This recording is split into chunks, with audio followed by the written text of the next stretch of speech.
Assalamualaikum warahmatullahi wabarakatuh.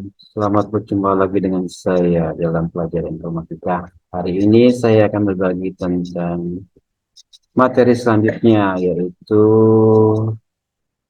materi dampak sosial informatika. Ya, dalam materi ini kita akan membahas ada 4 permasalahan. Yang pertama yaitu sejarah perkembangan komputer, yang kedua ada aspek ekonomi dan hukum dari produk informatika, kemudian selanjutnya,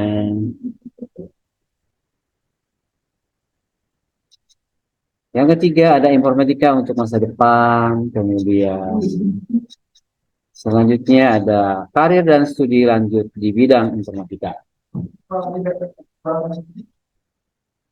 Sekarang kita masuk ke sejarah perkembangan komputer. Kita tahu bahwa komputer pada saat ini telah masuk pada seluruh sendi kehidupan kita semua. Ya, sehari-hari kita pasti menggunakan komputer. Komputer saat ini sangat terjangkau dan memiliki banyak bentuk, dari yang gede, yang kecil, sampai yang gede lagi. Ya, komputer tidak lagi berbentuk desktop, tetapi juga dalam berbentuk laptop, ponsel pintar, jam tangan, kacamata, bahkan menyatu dengan beragam benda yang kita sebut sebagai Internet of Things. Jadi sekarang sudah ada Internet of Things. Ya. Akan tetapi tidak banyak yang mengetahui bahwa komputer memiliki sejarah yang sangat panjang. Ya, ternyata sejarah komputasi dimulai bahkan jauh sebelum Masehi, yaitu lebih kurang tahun 2400 BC dengan Abacus namanya. Sebelum mesin elektronik pertama diciptakan, komputer kemudian didapat diprogram yang dirancang oleh Charles Babbage. Yang pemrograman pertamanya ialah seorang wanita bernama Ada Lovelace. Nah, ini pertama kali komputer. Kemudian model komputasi yang melahirkan komputer elektronik yang dipakai tadi adalah mesin Turing. Jadi cikal bakal yang kalian pakai sekarang ini, komputer itu awalnya adalah mesin Turing. Ya, mesin ini diciptakan oleh Alan Turing. Mesin Turing merupakan model komputasi, sebuah mesin abstrak yang mengolah simbol pada sepotong pita dengan mengacu ke sebuah tabel aturan. Nah, ini kira-kira komputer pertama, yaitu komputer elektronik pertama yang dapat diprogram, yang namanya ENIAC. Ya, ini komputernya besar-besar. Jadi setiap kotak tombol ini ada fungsinya masing-masing. Nah, kalau kita mau mengetik saya, berarti tombol-tombolnya diketik ke desa A, Y, A. Kira-kira seperti itu komputernya. Nah, komputernya pun ada generasi pertama, generasi kedua, generasi ketiga, generasi keempat. Nah, generasi pertama seperti ini, generasi kedua lebih kecil lagi, generasi ketiga seperti IBM, generasi keempat yang sekarang saya kamu lihat, dan yang sekarang ini uh, kira-kira ini generasi yang sekarang ini. Ini ada apa nih? Ada smartwatch, ada surface, ada virtual reality, kira-kira ini kira-kira ya. Ini adalah komputer masa kini. Ini apa ini? Ada virtual reality. Virtual reality kita bisa bermain langsung di dalamnya. Kita bisa melihat lawan bicara kita sama seperti yang kita lihat seperti nyatanya. Kalau sekarang kita kan melihat seperti di Zoom, itu hanya kita lihat palanya atau badannya. Tapi kalau di virtual reality ini kita lihat langsung dari ujung kaki, ujung rambut sampai ujung kaki kita lihat semua. Kira-kira itu yang akan datang ya. Bisa belanja di situ, bisa membeli barang, bisa dikirim dan seterusnya. Oke, itu tadilah sejarah dari komputer. Kalian cari aja sejarah komputer, generasi pertama, generasi kedua, generasi ketiga, dan generasi keempat. Ya, ada di buku di perpustakaan. Oke, tentu dengan adanya komputer ini, adanya aspek ekonomi dan hukum dari produk informatika. Itu aspeknya yang pertama, otomatis industri perangkat keras dan perangkat lunak berkembang sejak ditemukannya komputer. Ya, apalagi Mula-mula perusahaan perangkat keras, mainframe, dan mini komputer yang muncul, misalnya IBM, Hitachi, Univac, dan berbagai merek lainnya. Kemudian dengan lahirnya PC, personal komputer, dan diikuti dengan laptop, tablet, serta telepon pintar, industri perangkat keras mulai tumbuh. Nah, bukan hanya komputer, tapi juga semua peripheral seperti printer ataupun input lainnya. Industri perangkat keras melahirkan industri manufaktur perangkat keras. Kemudian sayangnya di Indonesia masih dalam tahapan perakitan. Jadi kita meskipun komputer sudah berkembang, tapi di Indonesia hanya bisa merakit aja. Jadi kalau kita mau beli keyboard, datangin dari negara lain. Mau kita mau beli memori dari negara lain. Mau kita beli laptop utuh dari negara lain. Ya, jadi kita hanya pengguna aja. Sayang itu pemerintah kita tidak akan membuat pabrik nih. Cukup membeli di negara lain sudah ada. Kita hanya pengguna aja. Ya, itu kira-kira di negara kita. Mudah-mudahan nanti kamu udah gede dewasa bisa membuat perusahaan sendiri, membuat keyboard sendiri, membuat perangkat sendiri dan seterusnya. Sering dengan perkembangan industri di bidang perangkat keras, industri di bidang perangkat lunak juga berkembang.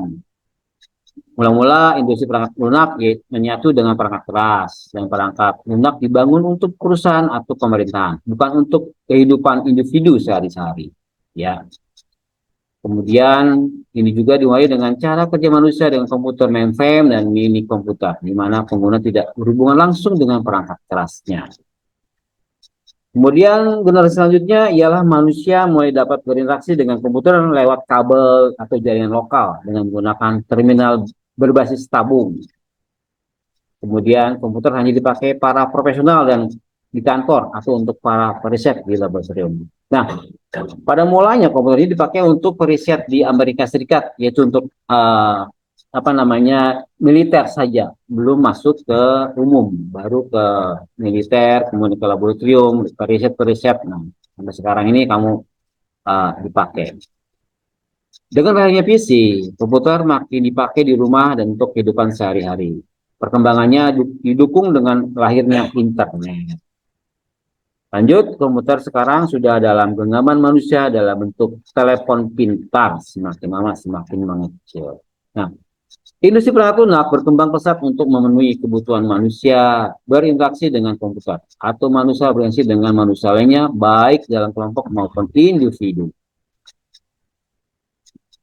Berbeda dengan industri manufaktur perangkat keras, makin banyak diciptakan perangkat lunak, apalagi dengan makin murahnya komputer dan perangkat lain sampai dengan telepon pintar.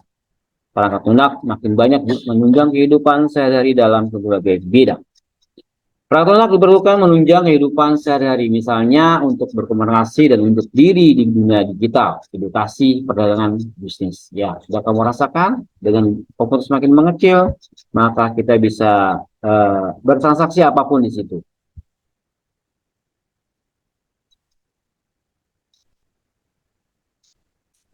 Inovasi di abad digital melahirkan bisnis bidang teknologi informasi yang makin dibutuhkan. Hampir semua sektor pemerintahan dan bisnis mengubah cara berbisnis dengan menyediakan jasa layanan online. Kalau kamu pernah beli online, itu kira-kira kemajuan komputer. Ya. Anak-anak muda yang kreatif menumbuhkan perusahaan-perusahaan dari generasi yang melahirkan perusahaan raksasa di bidang teknologi informasi seperti Microsoft, Apple, Google, dan Facebook. Mudah-mudahan dari Indonesia timbul lagi baru penemu-penemu di bidang komputer. Industri berbasis teknologi informasi tumbuh pesat dengan yang terkenal misalnya Silicon Valley. Berbeda dengan model bisnis biasanya, model bisnis di bidang teknologi informasi ini mampu mendominasi akibat adopsi pasar yang sangat cepat.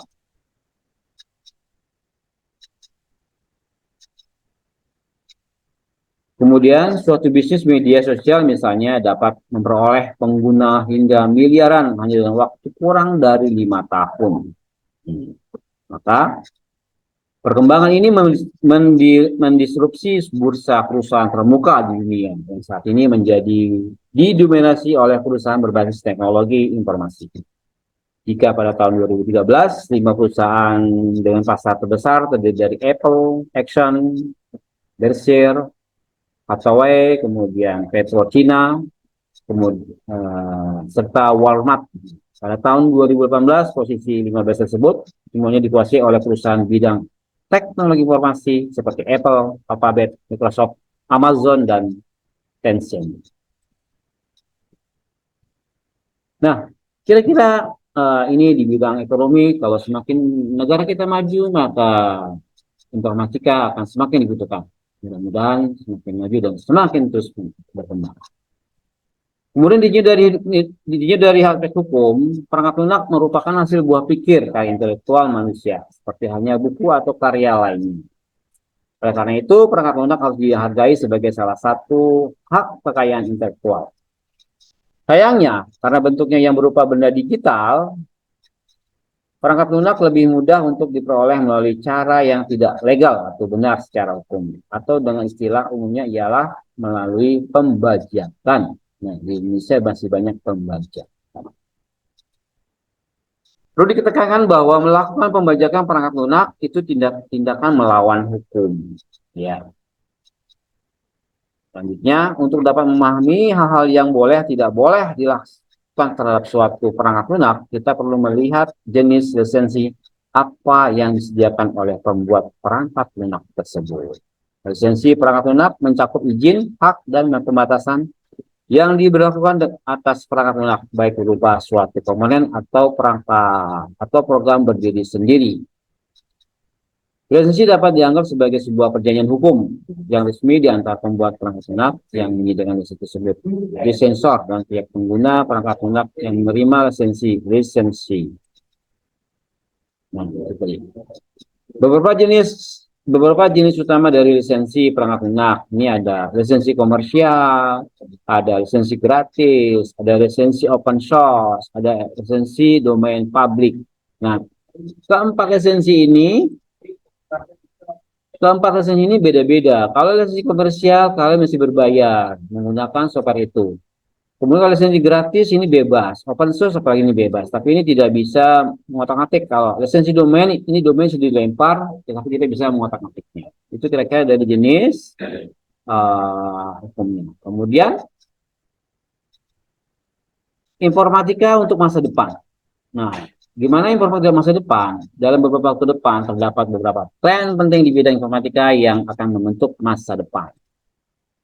Kecerdasan buatan AI, jadi semuanya akan seperti manusia, cepat dan bisa digunakan seperti manusia. Dan pembelajaran machine learning. Penggunaan AI dan machine learning semakin luas di berbagai industri, termasuk kesehatan, otomatis keuangan, dan pelayanan pelanggan. Kemampuan untuk mengembangkan sistem yang dapat belajar dan beradaptasi secara mandiri menjadi semakin penting. Kemudian, seperti IoT adalah konsep di mana objek-objek fisik seperti perangkat elektronik, kendaraan, dan peralatan rumah tangga terhubung satu sama lain melalui jaringan internet. Informatika memainkan peran penting dalam mengelola dan menganalisis data yang dihasilkan oleh perangkat IoT, serta dalam menciptakan solusi keamanan yang kuat untuk melindungi infrastruktur IoT. Cloud computing, ya. Kemudian ada lagi Big data. Nah, big data ini kalau kalian di informatika itu sangatlah luas big data ini. Jadi dengan adanya big data ini, menggunakan algoritma yang kita pelajari di sekolah, kamu bisa lebih lanjut lagi.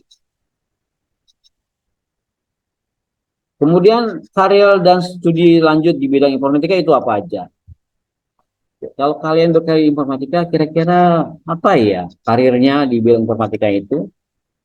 Yang pertama ada sistem analis.